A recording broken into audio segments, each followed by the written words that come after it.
گئی. گویا وہ موت کو کیا سمجھ رہے تھے کہ یہ ہماری رہائی ہو رہی ہے. جس نے تیاری کی ہوئی ہوتی ہے وہ پھر موت سے ڈرتا اور گھبراتا نہیں ہے.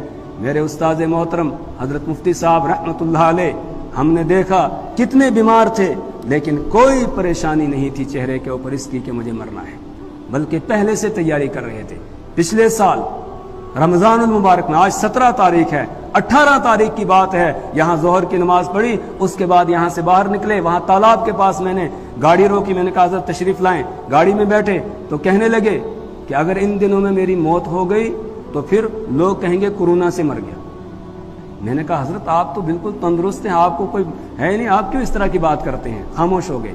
اس کے بعد 22 تاریخ کو صحت خراب ہوئی، بلکہ اس سے پہلے 2020 کی بات ہے، 28 مارچ 2020 کی بات ہے. حضرت نے جو ہے ایک ذمہ داری ڈال دی مجھ پر، اور 2 ساتھی اور تھے ان کے اوپر ذمہ داری ڈالی، بھاری ذمہ داری. تو صبح جب ملاقات ہوئی اس کے بعد فرمانے لگے، کہنے لگے میں نے کچھ میسج کیا تھا آپ نے پڑھ لیا؟ میں نے کہا حضرت ہم تو اس قابل ہے نہیں، آپ نے جو ذمہ داری ڈالی. کہنے لگے ہاں مجھے لگ رہا ہے کہ میرا وقت اب تھوڑا ہی رہ گیا ہے، مجھے ایسا لگ رہا ہے میرا وقت اب تھوڑا ہی رہ گیا ہے. یہ کب کی بات ہے؟ 28 مارچ 2020 کی. 24 کو لاک ڈاؤن لگا تھا نا، پہلا لاک ڈاؤن شروع ہوا تھا، تو 28 مارچ 2020 کی یہ بات ہے، یعنی 4 دن کے بعد یہ فرمایا حضرت نے. اور اس کے بعد بیچ میں ایک مرتبہ فرمانے لگے کہ آج میں نے ایک خواب دیکھا، مجھے اشارہ ملا، تیاری کر لو.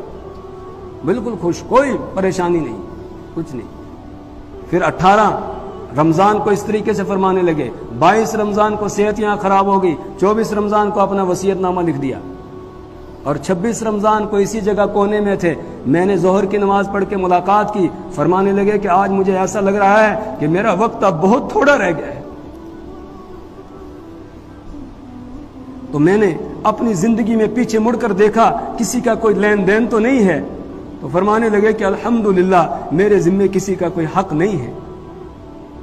اور پھر فرمانے لگے کہ شک کے درجے کی ایک بات ہے کہ کسی موقع کا شاید مدرسے کا، یقینی طور پر تو بات یہ ہے کہ کوئی میرے ذمے نہیں ہے، لیکن شک ہے کہ شاید 35,000 مدرسے کا میرے ذمے ہو. 35,000 نکالو اور میرے حوالے کی عقائد کو مدرسے میں جمع کر دو. اور پھر فرمانے لگے الحمدللہ الحمدللہ، بار بار کہنے لگے کہ میرے ذمے اب کسی کا کچھ بھی نہیں رہا، شک کے درجے میں بھی کوئی چیز نہیں رہی، بالکل پوری تیاری. میں نے کہا حضرت آپ کی صحت خراب ہے، مسجد میں آپ کی دیکھ ریکھ نہیں ہو پا رہی ہے، آپ گھر تشریف لے چلے، وہاں تھوڑی آپ کی دیکھ ریکھ ہوگی. کہنے لگے کہ مسجد اور اعتکاف کی حالت ہے، آپ مجھے یہاں سے نکالنا چاہتے ہیں؟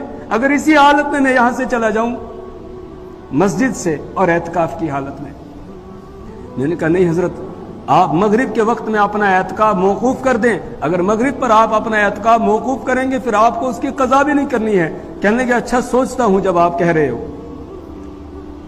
اور اس کے بعد پھر مغرب پر تشریف لے گئے.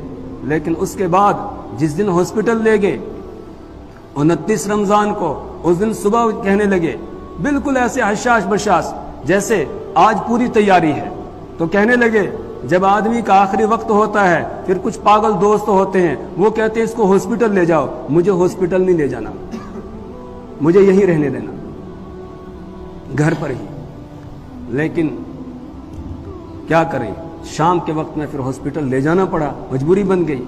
ہاسپٹل میں لے گئے. ہاسپٹل میں بھی اتنی انجیکشن ادھر سے ادھر سے یہ وہ، لیکن کبھی چہرے سے محسوس نہیں ہونے دیتے تھے مجھے کوئی تکلیف ہے، بلکہ چہرے پر چہرہ ہمیشہ چمک رہا ہے، حشاش بشاش، خوش ہے اور بالکل ہوش و حواس کے ساتھ، کوئی اس میں نہیں. جو آتا تھا اس کو آخرت کی نصیحت کرتے تھے، آخرت کے بارے میں کہتے تھے، آخرت کی بھی، دنیا کا کوئی مسئلہ نہیں. کوئی آیا پوچھا رمضان کیسا گزارا، کس طریقے سے کیا کیا رمضان میں؟ اس نے بتایا حضرت میں رمضان میں آپ نے جیسا فرمایا تھا ایسے تفسیر کرنا ایسے. میں نے کہا الحمدللہ اللہ تیرا شکر ہے. ہاتھ اٹھا لیتے تھے فوراً، دعا کرتے اللہ تیرا شکر ہے ان باتوں پر.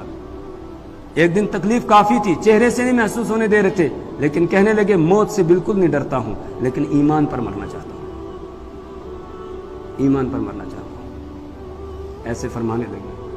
اور آخری وقت میں بھی جب دنیا سے گئے تو ہنستا ہوا چہرہ تھا، ہونٹوں کے اوپر مسکراہٹ تھی.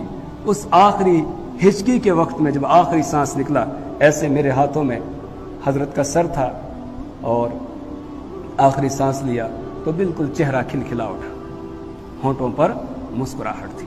تو جس نے تیاری کی ہوتی ہے وہ موت سے ڈرتا نہیں ہے، وہ موت سے گھبراتا نہیں ہے، وہ تیار رہتا ہے آگے جانے کے لیے، اور جس نے تیاری نہیں کی ہوتی ہے وہ پھر کبھی موت کی تمنا نہیں کر سکتا ہے۔